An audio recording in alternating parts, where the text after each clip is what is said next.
Қайырлы күн достар, бүгін біз сіздермен бірге бар жоғы 5 минутта дайын болатын әрі қамырды жаюды қажет етпейтін пиццаны дайындайтын боламыз.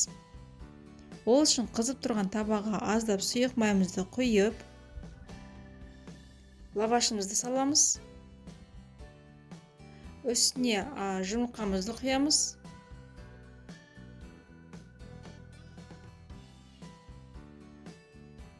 Қасықпен біркелкі етіп аздап жайып шығамыз шеттеріне. Екінші лавашымызды саламыз үстіне. Және де кетчупты құйып, қасықпен жағып шығамыз барлық жеріне. Кейін алдын ала қуырылған мен фаршты салдым. Сіздер фарш болмаса, кез келген колбаса түрін салсаңыздар болады. Үстіне помидорымызды жайып салып шығамыз.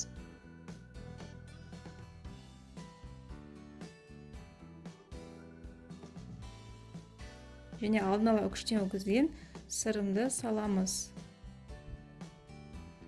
Менде мұнда моцарелла сыры.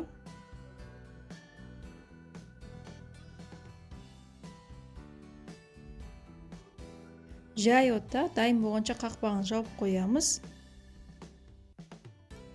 Міне пиццамыз дайын болды. Өте керемет дәмді болып шығады. Сіздерге дайындап көруге кеңес беремін. Астарыңыз дәмді болсын.